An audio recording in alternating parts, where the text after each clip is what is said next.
Bueno, muy buenas tardes para todos y todas. Bienvenidos a este encuentro de la literatura. Para nosotros como editorial Libros para Pensar es un honor contar con la presencia de todos y cada uno de ustedes. Vemos que hay bastantes personas conocidas de los talleres de literatura que se realizan en Medellín. Tenemos por aquí al profe Luis Fernando Macías, al doctor Carlos Alberto, que es el autor invitado y quien va a hacer el lanzamiento de su obra el día de hoy. Está el doctor Emilio Restrepo, don Enrique. Tenemos un invitado que nos acompaña desde Bolívar Valle, el señor Julián, un escritor que empieza sus pinitos con la editorial y que próximamente estará realizando también su lanzamiento, queriéndolos compartiendo con todos nosotros. Bueno, les doy la bienvenida, les agradezco que estén aquí presentes para contemplar el lanzamiento del libro El retrato del señor Rossi, de un excelente escritor como es Carlos Alberto Velázquez. Buenas tardes nuevamente y bienvenidos. Bien, reitero el saludo que les hizo Alina por parte de la editorial, una editorial que nació hace 6 años. Hemos acompañado en todos los rincones del país y ya en algunos países como España, Estados Unidos, México y Ecuador y Costa Rica tenemos escritores y presencia como editorial.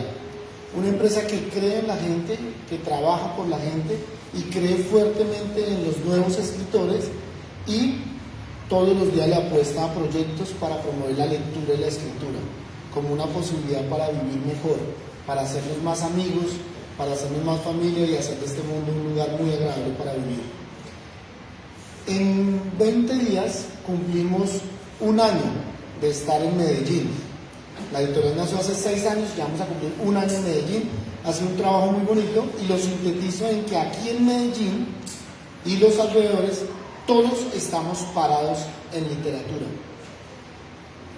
23 talleres de creación literaria según el informe que me dio el doctor Carlos, 23. Es decir, hombres y mujeres, niños y adultos, personas de todas las edades amantes de escribir y de leer. Eso debe llenarnos de orgullo en lo que es el Valle de Aburrá y Antioquia en general, porque escribir es la posibilidad de ganar un lugar en la historia, de trascender. Y a todos ustedes los invitamos a que sigan con esa tarea, que se vinculen a los talleres de creación literaria y a que se animen a publicar con una editorial que les va a acompañar, los va a llevar a pasear, les va a ayudar para que cada vez sean más conocidos ustedes y sus obras. Esa es la editorial Libros para Pensar. Muchas gracias y bienvenidos. Muchas gracias.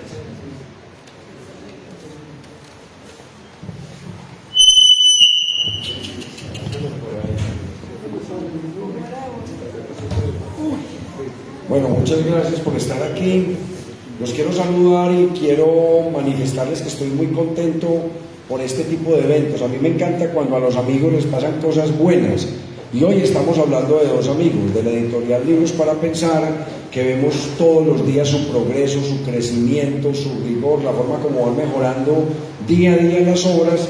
Cada vez nos presentan un material más interesante y un material más digno de mostrar, y eso me regocija mucho y me llena pues de plácemes.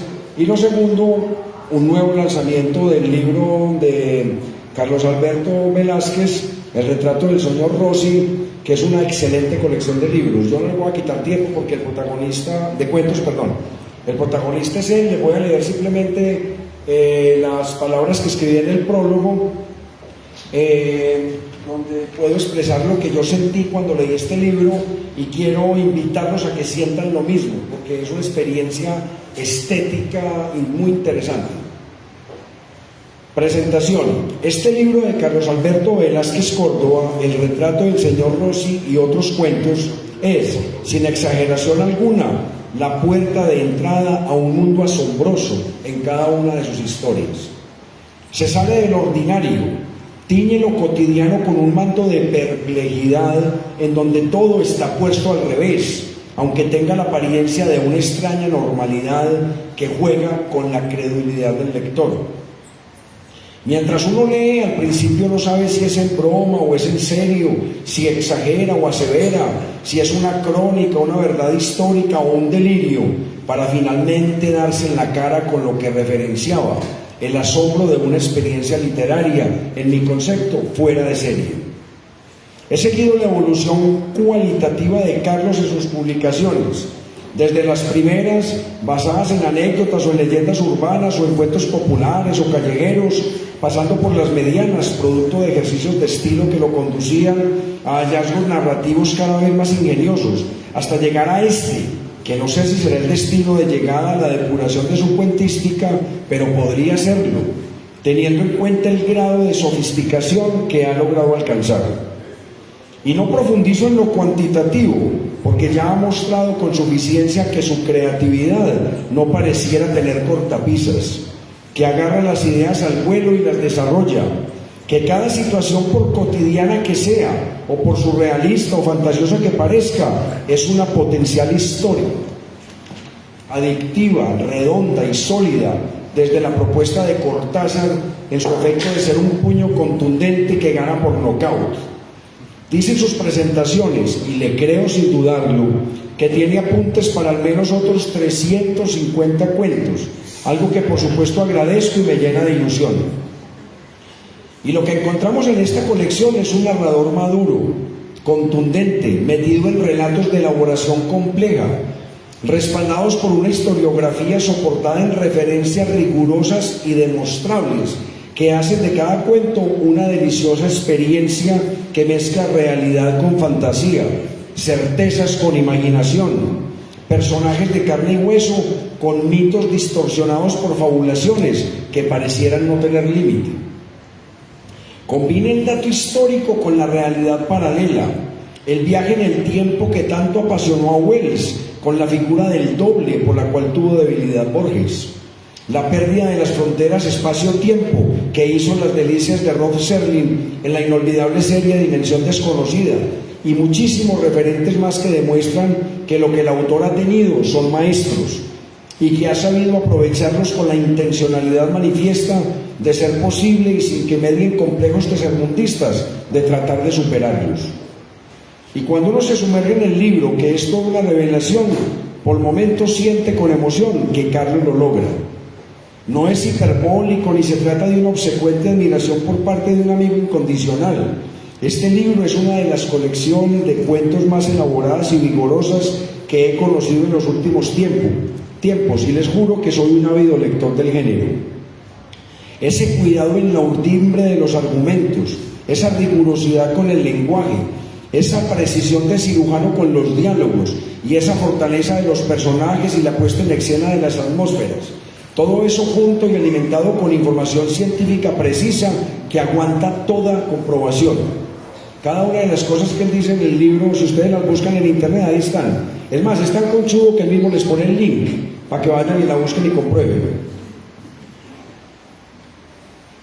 Y esa conjunción de historias que no parecieran tener fin, que uno se pregunta hasta dónde se la va a jugar el autor con la exploración de las ideas hasta el borde de lo que parece ser ya delirante, conservando un perfecto equilibrio cuando logra esos finales redondos en donde no sobra ni falta nada, que lo dejan a uno como lector con esa sonrisa de satisfacción que lo hacen sentir dulcemente burlado y un poco más ilustrado al terminar el texto.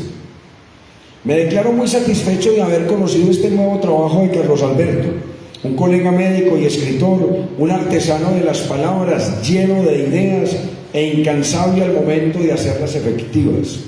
Algún día dije que era un autor de mucho futuro.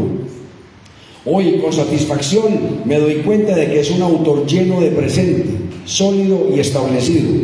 Estoy convencido de que será, a menos que resulte convertido en uno de sus personajes atropellados por esas metáforas que juegan con el tiempo y el espacio, en medio de realidades que se tiñen de sueños y distorsiones de la memoria, una voz de la que iremos a tener muchas referencias en los años por venir. Puede ser que no termine aspirado o diluido en un agujero negro y misterioso de los que pueblan sus cuentos. Al terminar el libro quedé convencido de que no hay duda de que existen esos agujeros y nos acechan para evaporarnos al primer descuido. Muchas gracias, Carlos.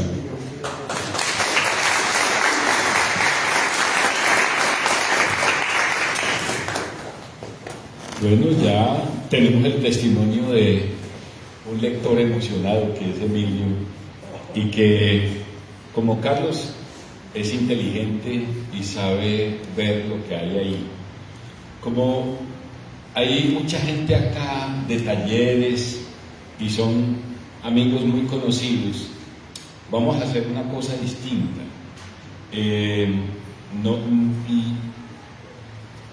Primero voy a decir solo unas cuantas palabras que un poco ya las dijo Emilio, pero las voy a decir en mi voz y en mi experiencia.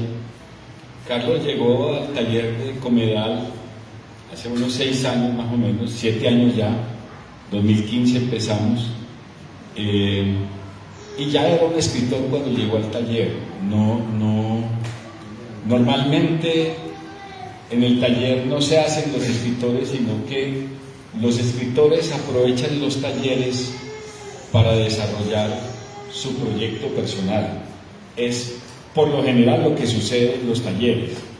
Carlos ya había publicado algún libro, tenía unos cuentos muy interesantes con los procedimientos y temáticas y preocupaciones científicas, asombrosas, extraordinarias, que tiene su cuentística desde ese momento hasta ahora, pero que se han ido desarrollando y se han ido refinando con los años, cada vez más de un libro a otro y al siguiente y al siguiente.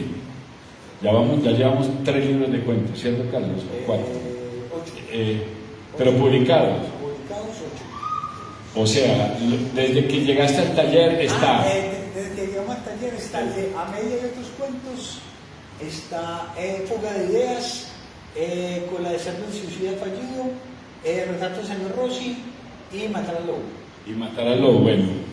Se me había olvidado ese que lanzamos en Gramata esa vez. Sí. Bueno, Fuga de Ideas.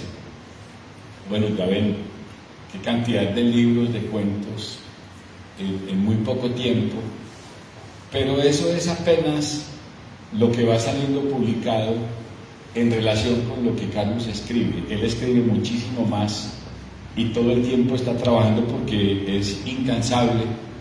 Es un hombre muy inteligente, muy interesado en lo científico y en lo histórico y en buscar datos y comprobarlos, corroborarlos y meterse en fantasías en relación con todos esos datos que investiga. Los cuentos de Carlos, la palabra más apropiada para nombrarlos está en inglés, Amazing Stories, que es como la mezcla de lo extraordinario, lo asombroso, lo inteligente, lo que toca con la fantasía, la ciencia ficción y la distorsión de la realidad, que es más o menos como los temas que Carlos trabaja. En estos años que lleva en el taller, ha seguido un proceso de crecimiento como escritor vertiginoso, y yo pienso desde el verlo crecer cada vez más en sus cuentos, que Carlos es un gran escritor. Primero, los escritores se hacen grandes en la intimidad de su escritorio y de su casa y de su computador, y después viene el reconocimiento. A veces eso llega muy pronto. De pronto en un concurso alguien se gana un concurso y ese concurso lo hace famoso rápidamente, pero eso sucede muy poco. Los verdaderos escritores se van dando a conocer a los públicos como la onda de agua que va creciendo pero muy lentamente, y se va expandiendo, y en algún momento los escritores llegan a tener la fama que les corresponde. Yo pienso que a Carlos eso le llegará en algún momento. Estoy convencido de que un día será considerado uno de nuestros grandes escritores. Ya lo es. que lo consideren es lo que viene y lo que va a ir dando el trabajo de la difusión de su obra con el tiempo. Básicamente esa idea quería expresar acá para que pasemos a lo realmente de la presentación del libro del retrato del señor Rossi. Estos 3 últimos libros, bueno, los 4, desde Fuga de Ideas, Cola de Cerdo, Matar al Lobo y el retrato del señor Rossi, son libros ya maduros que muestran, digamos, la plenitud de un escritor, especialmente los 2 últimos, Matar al Lobo y el retrato del señor Rossi. Aunque Cola de Cerdo es un libro que en sus cuentos y en sus fábulas, sobre todo, tiene muy buenas ideas, como en el orden de lo divertido, de lo asombroso y de lo fantástico que trastoca la realidad y de pronto produce una sensación de humor confortable. Bueno, estos otros 3 libros, el retrato del señor Rossi, Matar al Lobo es uno de los grandes libros de cuentos que se han publicado entre nosotros en los últimos tiempos. Salió en la editorial de la Universidad de Antioquia. Es un libro integral, puede leerse como novela o como libro de cuentos. Está basado en una ficción muy especial porque consiste en unos viajes en el tiempo diseñados por un judío, un científico judío que diseña una máquina del tiempo para viajar a la Alemania de la juventud de Hitler y conseguir que sus espías enviados a través de la máquina del tiempo logren matar a Hitler antes de que se produzca la guerra mundial. Y por supuesto que es una empresa que la historia muestra que ya fracasó, pero Carlos también juega con eso de una manera muy inteligente, además con un manejo muy atinado de los aspectos científicos en relación con el tiempo, desde el punto de vista de la imaginación, de la información, de la física que se requiere para tratar un tema de estos y del juego de inteligencia para crear los personajes y enviarlos a momentos de la historia cuidadosamente investigados y meticulosamente respetados en el texto. El retrato del señor Rossi ofrece procedimientos muy parecidos, pero digamos que es un libro más abierto porque tiene distintos temas, distintos personajes, también juega con el tiempo, también juega con la ciencia, también juega con los personajes que se meten en unos como laberintos de las empresas que se proponen y que se vuelven después en su contra. Entonces lo que queremos hacer en este lanzamiento, y ahora sí vamos a darle la palabra a Carlos todo el tiempo, es que Carlos nos cuente cuál es su método de trabajo para escribir los cuentos, cómo escoge un tema, qué temas le llaman la atención, una vez escogido un tema, qué hace para convertirlo en un cuento y cuáles, digamos, sus aspiraciones al hacer un cuento que como con toda confianza y con toda sinceridad nos revele los mecanismos de la creación que tiene Carlos para sus cuentos, que yo creo que para muchos es muy interesante conocer el método de trabajo de los demás. Así, Carlos, que te doy la palabra y por supuesto que en cualquier momento pueden interrumpirlo para una pregunta y en caso de que sea necesario, volvemos. La idea es que vayan poniendo ejemplos sobre los cuentos, ¿de acuerdo? Adelante, Carlos. Bueno, muchas gracias. En primer lugar, agradecer a todos la asistencia, a mi familia, al profesor Macías, a Emilio por las palabras tan bellas con las que empezaron esta presentación, a Edner, a Lina, a la gente de la editorial, a los compañeros de los talleres literarios, porque me han dado la fuerza para llegar hasta acá. A ver, el método es muy sencillo, es nunca crecer. Eso es básico para uno poder escribir ficción. Nunca crezca, siga siendo niño, sigas imaginando.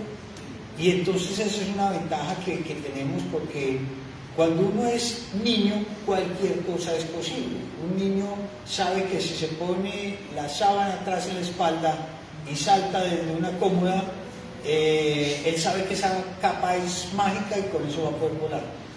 Solamente que como ya no soy niño, ya me puedo fracturar y me puede dar todo, yo lo escribo y no lo hago. Este libro surge de varias ideas. Hay algunos cuentos que llevan más de 15 o 20 años y hay otros que son relativamente nuevos. El retrato del señor Rossi es un texto, lástima que mi hija no está acá, fue la diseñadora de la carátula. Ella en este momento está en una clase y tenía un examen, entonces no puede estar presente, pero ella fue la que diseñó la carátula.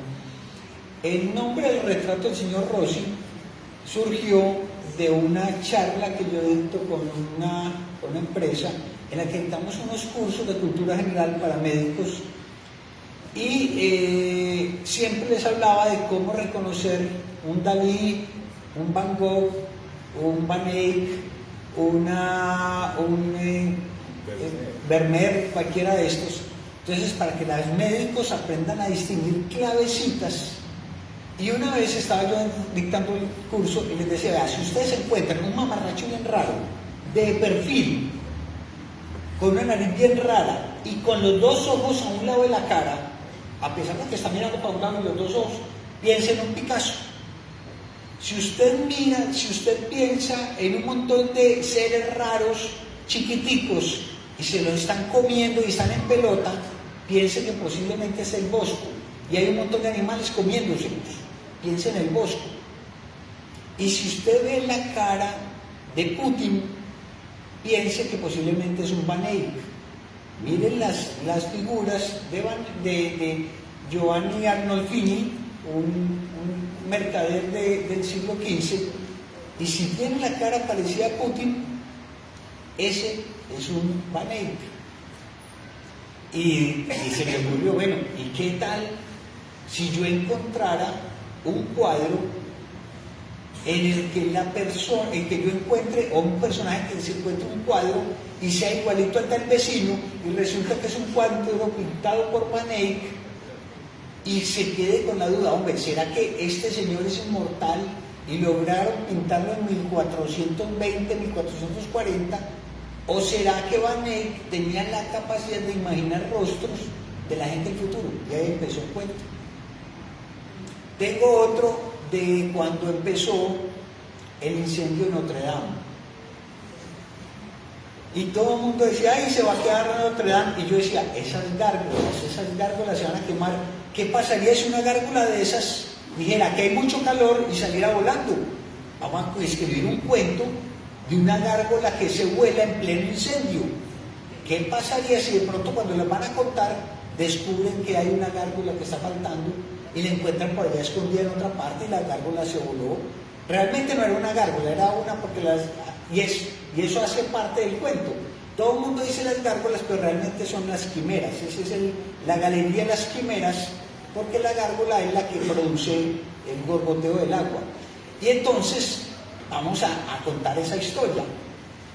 Hay un cuento, por ejemplo, que se llama Mausoleo, que cuenta la historia de uno de los mausoleos más bellos del cementerio de San Pedro, que es La Madre Llorando, que es un homenaje que le hizo la familia de Carlos Cordiolano Amador al hijo que murió.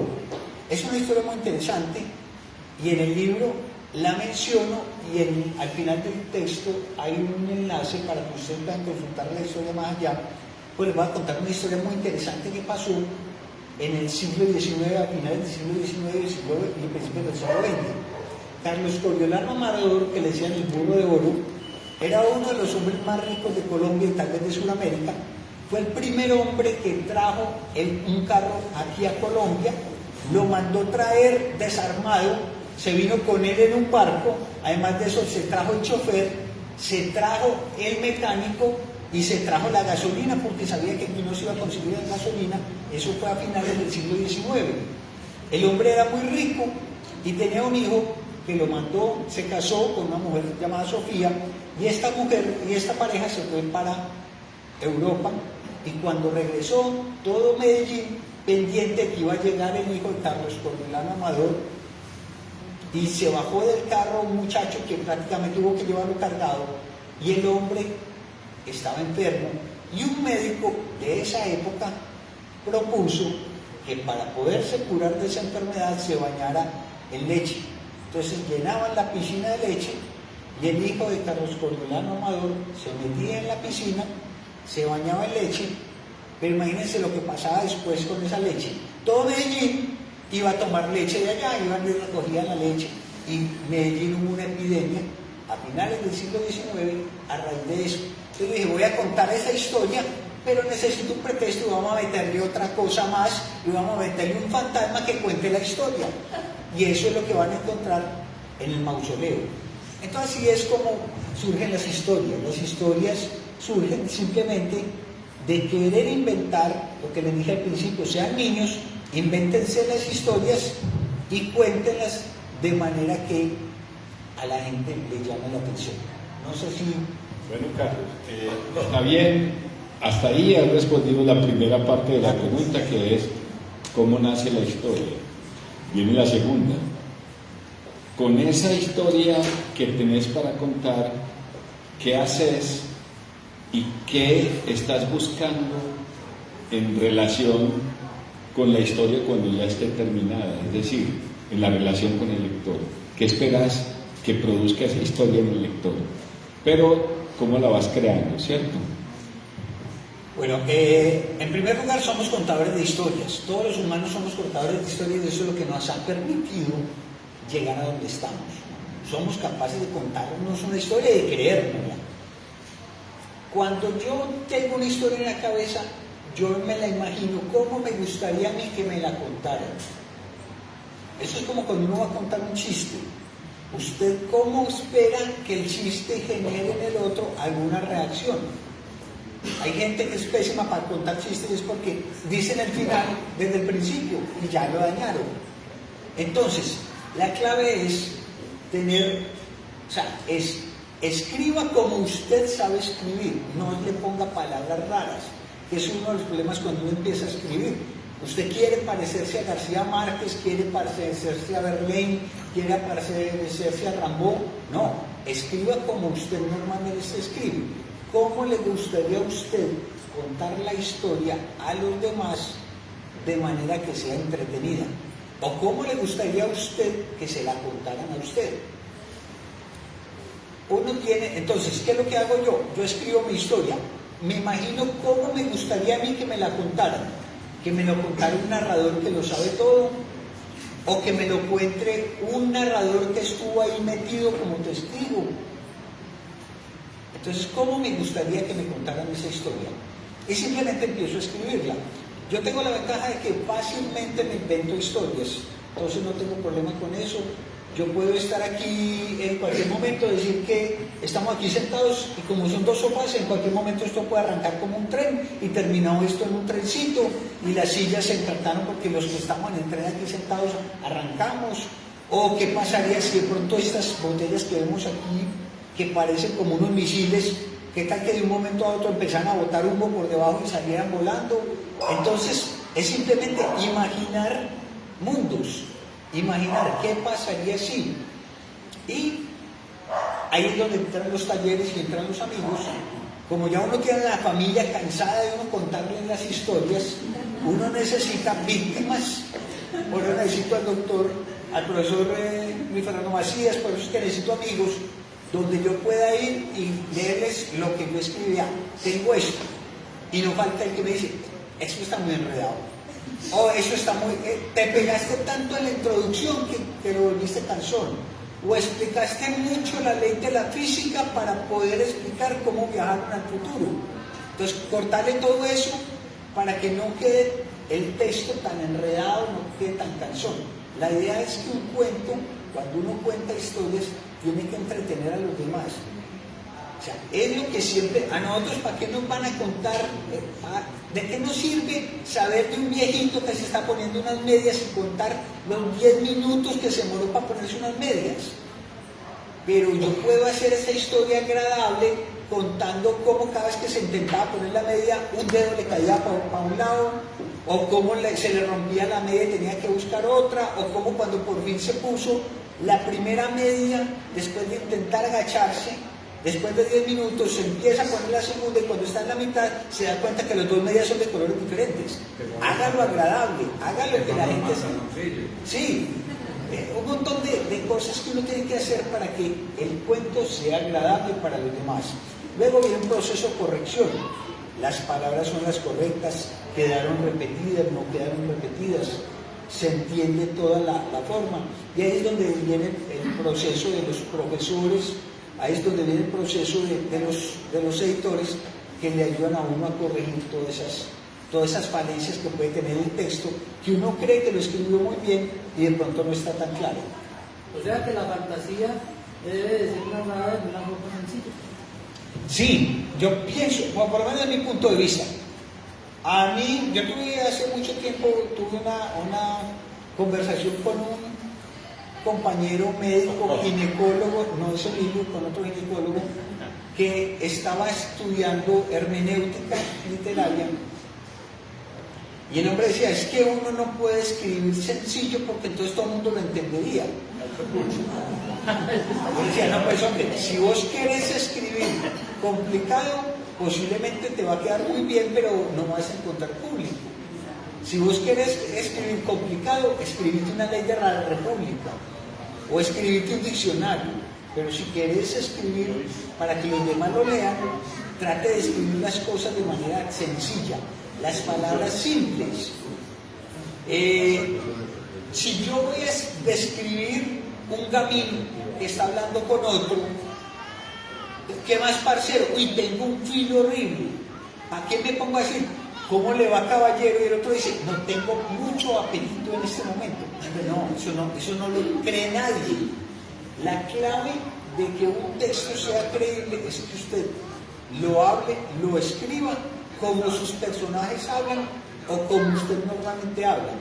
Uno de los problemas que uno encuentra cuando el que está empezando a escribir es que le empieza a poner palabras rimbombantes y esas palabras no cuadran porque es que si usted no las usa en la vida cotidiana, ¿a qué le va a poner palabras que usted no usa en la vida cotidiana? Corre el riesgo de que las esté usando mal y va a llegar el que sí sabe y va a decir, esto no lo entiende nadie.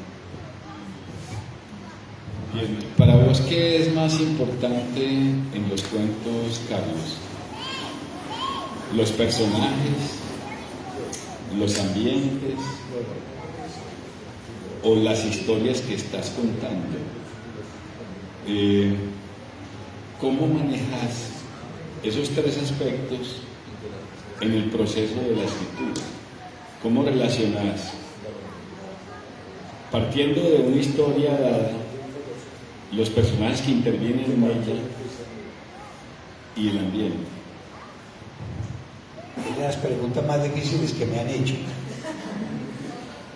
A ver, un cuento tiene que contar algo. Entonces es importante lo que se está contando. Pero si el personaje no está acorde con lo que se está contando, el cuento no funciona. Y si usted le pone un ambiente diferente, el cuento no funciona. Yo puedo contar la historia de Caperucita Roja, que llega y se la come el lobo feroz y es rescatada por unos alienígenas. Ahí se tuvo la historia. Entonces usted tiene que empezar a cambiar las cosas. Para mí es muy importante lo que se va a contar. De ahí parte todo. No parte de un personaje. En algunas oportunidades uno puede partir de un personaje. En el taller del lunes con los compañeros propusieron un tema que me pareció bacanísimo.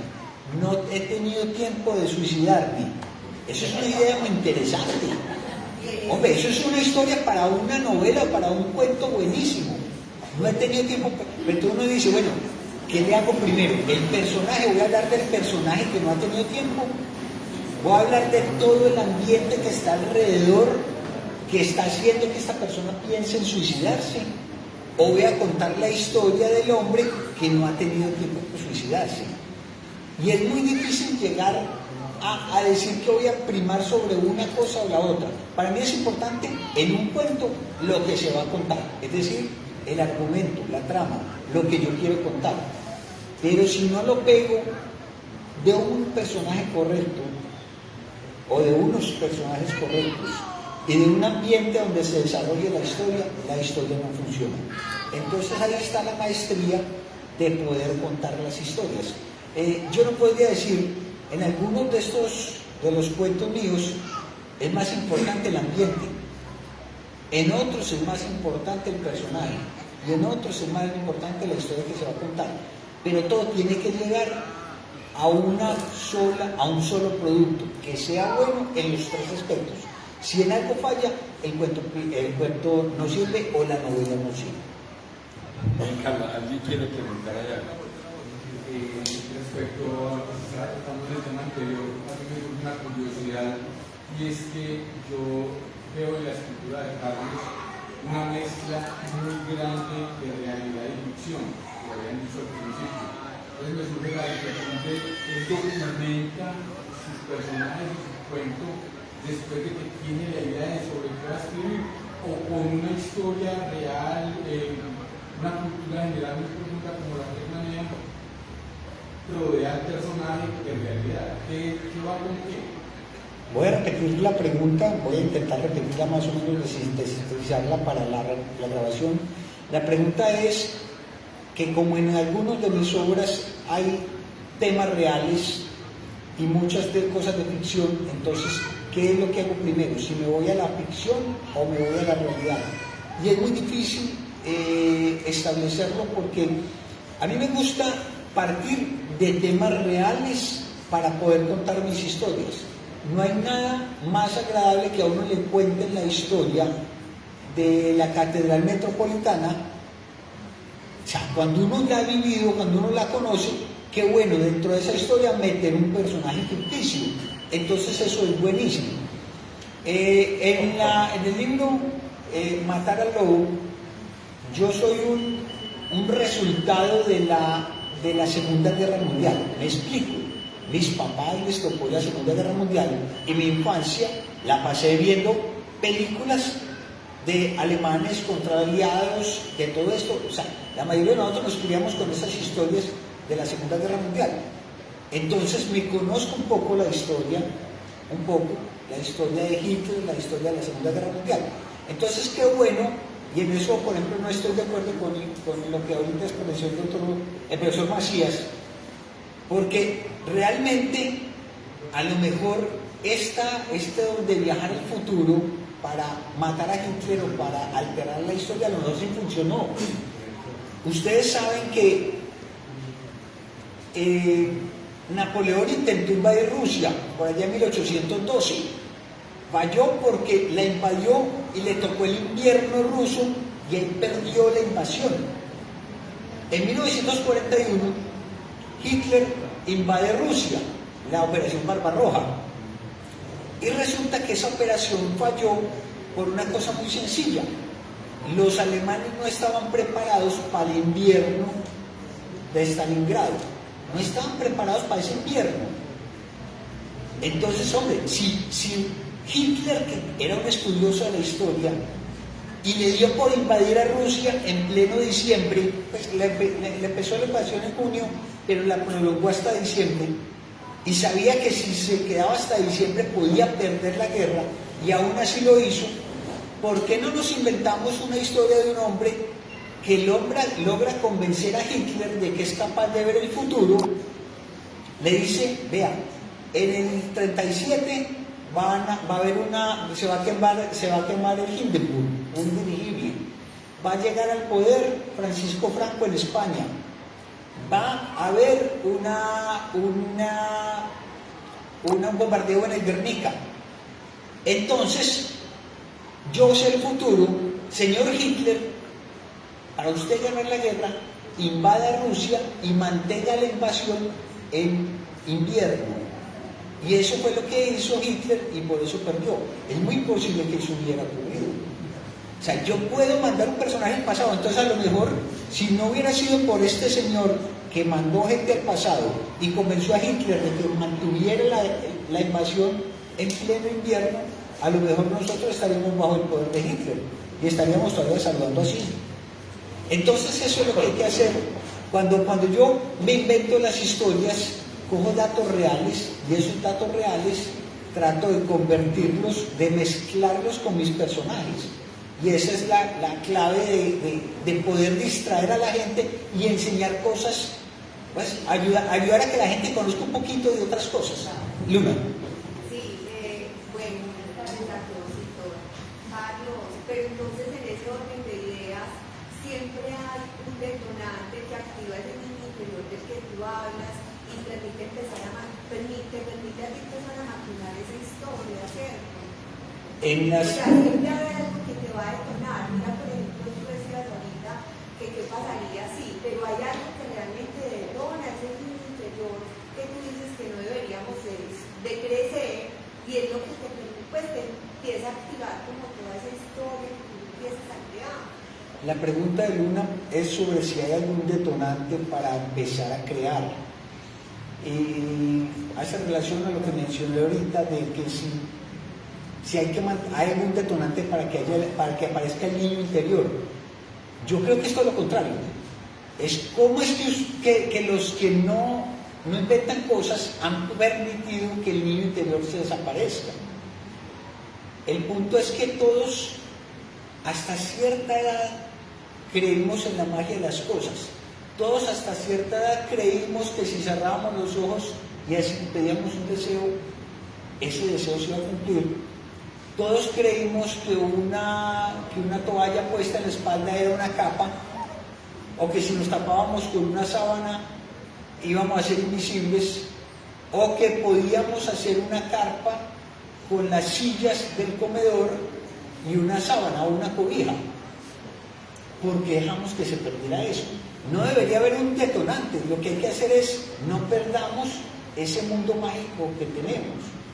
Tenemos un mundo donde todos los días nace el sol por aquel lado. Bueno, ¿y qué pasa si de pronto todos los días estamos esperando que el sol salga por allá? Es tan raro que es que parece, este amanecer tiene un color raro y fue que el sol se devolvió y salió por el otro lado. Pero lo digo por lo siguiente, esta es la segunda vez que yo asisto a un lanzamiento tuyo y a mí me hizo mucha resonancia la vez pasada que estuvimos en el lanzamiento de Fuera de Cerdo, que tú nos contaste que esa historia partió porque tú en la madrugada de un día cualquiera, de una noche cualquiera, te levantaste al baño y te tropezaste con la pata de tu cama.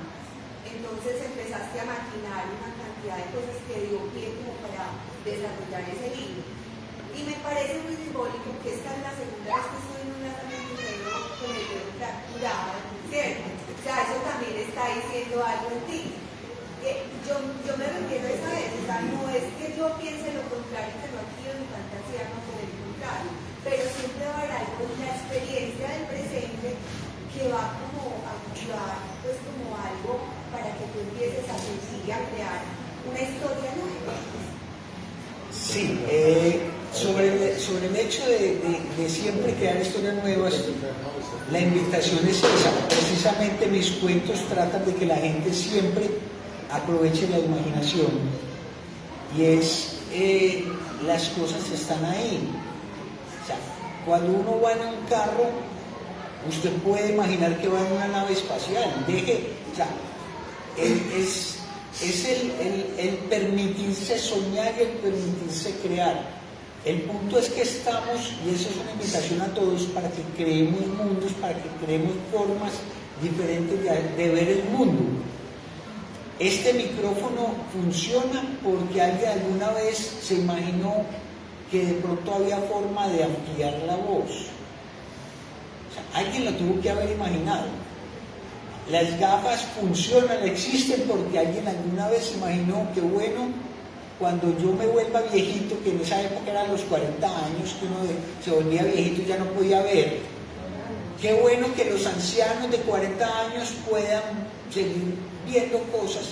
Y alguien se imaginó cuando vio una gota, que cuando cojo una gota de agua, lo que hay detrás se ve más grande. Entonces, lo que tenemos alrededor, si nosotros miramos lo que tenemos alrededor, es porque alguien lo imaginó. Entonces la gente dice, hombre, pues que vos tenés muy buena imaginación. No, todos la tenemos, pero es que la tenés escondida. Vos dejaste que esa imaginación se ocultara. Pero todos tenemos la imaginación, la creatividad está en nosotros, somos seres muy creativos. Si a mí se me olvida esta agua, a alguien se le ocurre sacar un pañuelo, a alguien se le ocurre usar una camisa, o simplemente soplar. Somos seres humanos que estamos preparados para resolver cualquier problema con lo que tengamos a mano. Y si no lo tenemos a mano, somos capaces de inventarlo. Entonces, eso es lo que yo quiero proponer en todas mis historias. Invente cosas. ¿Qué pasaría o qué ocurriría o cómo sería el mundo diferente si las cosas no fueran como ahora las vemos? Carlos, quiero hacer una pregunta. Carlos, en lo que he leído tuyo, siempre veo también como una intención de enseñanza, como una moral, un objetivo de transformación de alguna manera, porque siempre llevas a crear unas situaciones conflictivas de algún tipo que se vuelven como ridículas por la forma de trabajo, y entonces de alguna manera vas llevando a la gente a que se dé cuenta cómo es la solución de esa encrucijada a través de un cierto sentido común o a través de una cierta lógica. ¿Eso es verdad o no es verdad? Sí, eso es verdad. Un cuento, se supone que un cuento no debería ser moralista, pero un cuento tiene que reflejar la forma de pensar del escritor. Y en mis cuentos ahí, por cierto, en cierta parte tratan de mostrar ciertas actitudes que yo considero que son las correctas, y trato también de mostrar ciertos aspectos científicos que me gustaría que la gente conociera. Entonces, por eso cuando hablo de viajar al futuro, de viajar al pasado, cuando hablo de temas médicos, cuando hablo de la física, cuando hablo de la astronomía o cuando hablo de otras áreas, la ingeniería, siempre trato de decirle, venga, que la gente no solamente se entretenga, sino que se vaya con la inquietud de que aprendió algo nuevo, de que hay algún datico raro por ahí que lo va a invitar a aprender más. Y eso sí es verdad, eso tiene una intencionalidad. Teniendo esa alma de niño y conservando esa alma de niño, ¿cómo lo lleva a la práctica tu profesión? Es que precisamente yo no concebiría ninguna profesión que no tenga alma de niño. Está muerta, está muerta. ¿Qué es la ingeniería? Es seguir jugando con herramientas de adultos. ¿Qué es la medicina? Es jugar a curar enfermedades que la naturaleza ha dicho no se puede. No, un momentico, es que yo soy un niño que quiero investigar cómo funciona un hígado, cómo funciona un riñón, cómo funciona un vaso, cómo funciona un cerebro. Eso es ser niño. ¿Qué es la matemática? Es eso, cómo encontrar patrones en las cosas. Eso solamente lo puede lograr un niño. Solamente cuando uno es adulto se aprende las fórmulas. Ya, se la aprendió de memoria, ya, eso es lo que hay que hacer. Pero un niño busca razones, busca soluciones a todo problema. ¿Qué es lo que hace un psicólogo? Averigua historias de los demás. Venga, averiguemos historias y busquemos la forma, por los conocimientos que yo tengo, de arreglarlas. Un adulto no puede hacer eso, un verdadero adulto no hace eso. No, venga, señor, usted ya tiene el cerebro dañado, usted ya tiene un montón de traumas, usted ya tiene un montón de complejos, ¿para qué lo voy a arreglar? Pero un niño intenta cambiar el mundo, y eso es lo que necesitamos en cada profesión. Cada profesión tiene investigación, tiene curiosidad, tiene metodología. ¿Qué es lo que hace un niño? los adultos, cuando uno llega a la edad adulta, deja de usar todo eso, deja de usar la curiosidad, ya le dicen, eso no se puede arreglar, listo, eso no se puede arreglar. El niño sigue buscando. Siendo un médico tan ocupado, ¿cuándo saca tiempo para escribir el libro? 1 o 2 de la mañana. A ver, una cosa es escribirlo, las ideas se me ocurren, permanentemente se me están ocurriendo.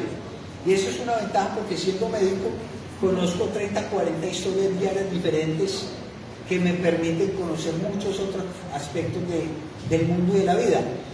Pero sí aprovecho mi tiempo libre, el escaso que me queda para escribir. Eso es una forma de uno descansar. Tengo del dedo, ¿verdad? Que cada que contás un cuento nuevo en tu casa, te pasa eso. Lo del dedo fue una colisión entre un perro. Había una familia jugando con una pelotita y un perrito y la tiraban y el perrito miraba, y la señora tuvo una idea maravillosa, fue despistar al perro. Entonces hizo así y tiró la pelota para donde yo estaba pasando y el perro no miró. Nos chocamos, yo le pedí perdón, él me pidió perdón, pero yo creo que fue el que quedé peor que él.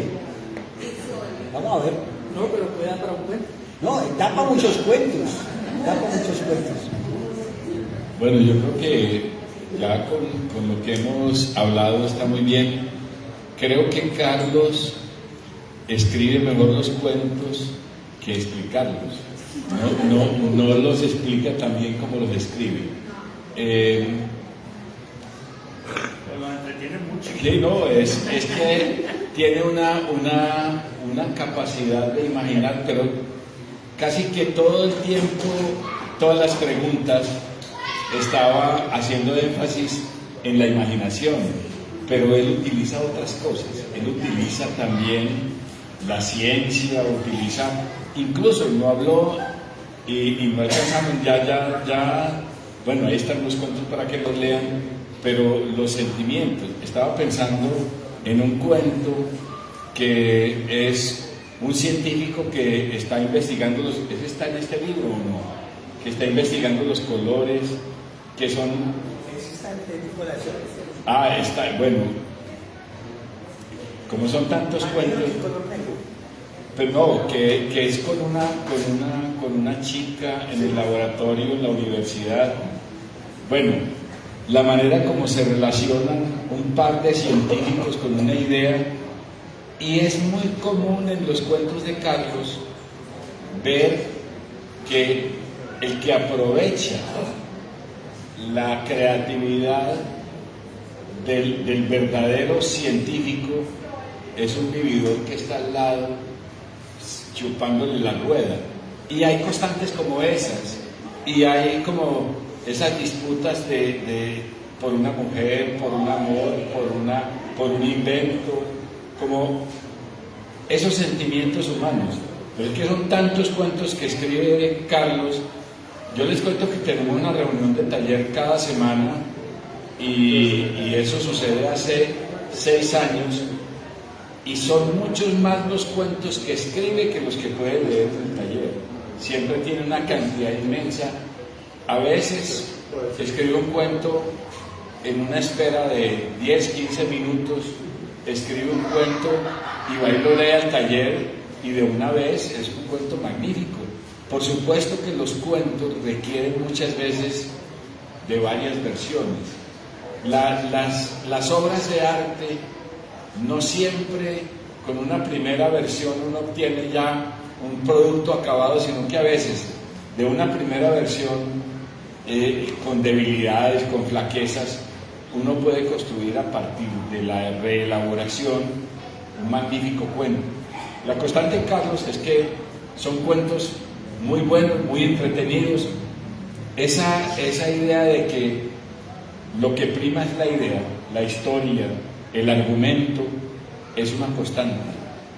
Para Carlos son más importantes los argumentos y el ingenio que él pone, que además tiene mucho, en las vueltas que da el argumento y en las otras vueltas de tuerca que da al final, la manera como la información le va llegando al lector para estarlo siempre sorprendiendo, y la sorpresa, como el maravillarse. Eso que él dice del infantil es como conservar la capacidad de asombro.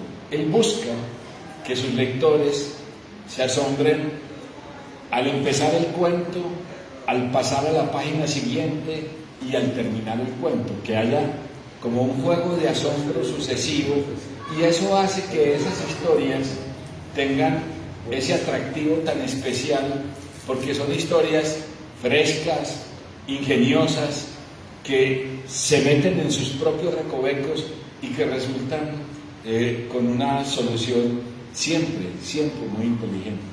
Yo te felicito.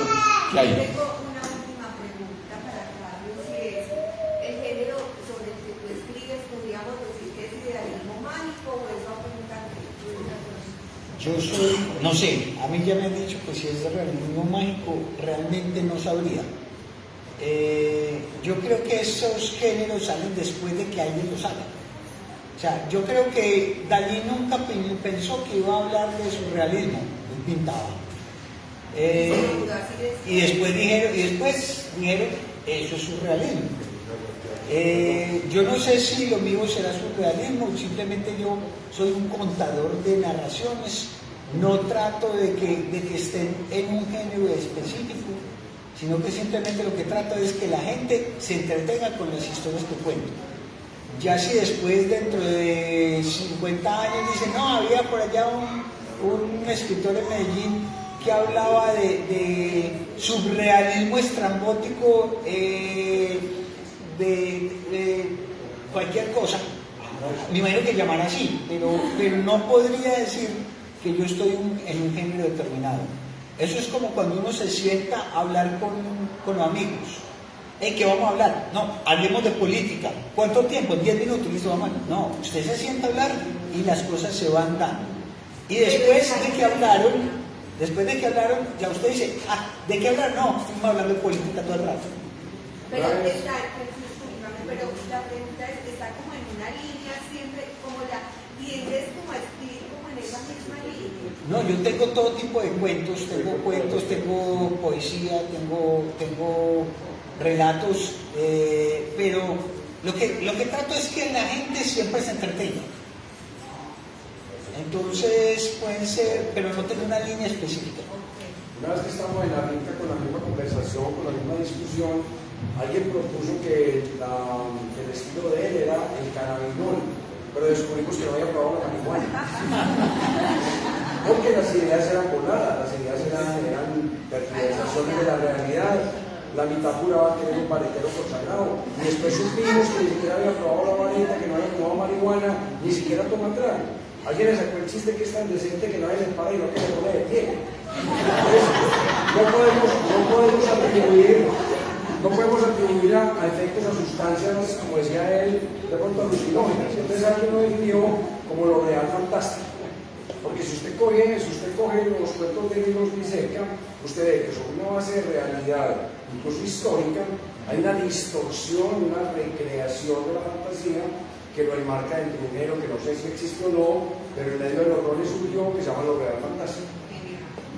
A ver, sus narraciones, ¿qué tienen que ver con la realidad de su vida?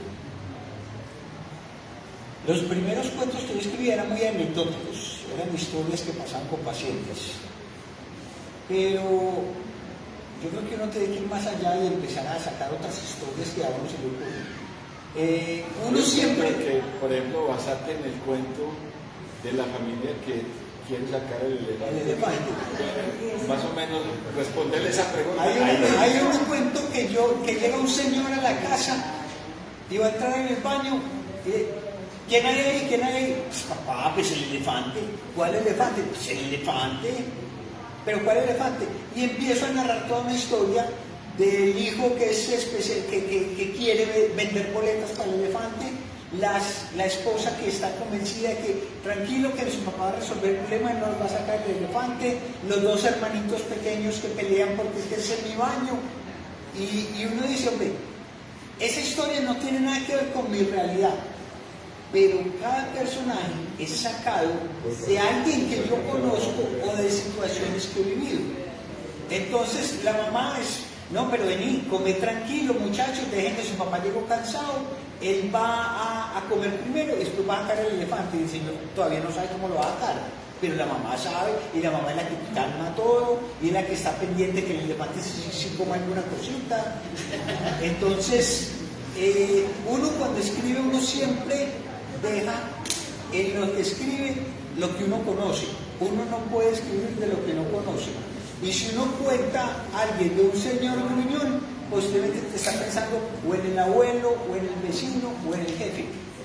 Usted, para poder escribir, tiene que haber vivido y coja todas esas vivencias y mezcla en el libro para que usted tenga realidad. El caso que yo le mencioné ahorita del gamín, yo no puedo hablar como, yo tengo que hablar como son los gamines. Si yo nunca he escuchado cómo hablan los gamines, yo no puedo escribir un diálogo entre gamines, a menos que sí lo haya escuchado. Bien, yo creo que ya está muy bien. Felicitaciones a Carlos, felicitaciones a Herbert, a Libre.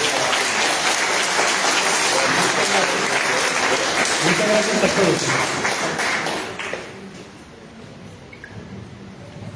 Bueno, quien no tenga libro. ¿Qué cosa?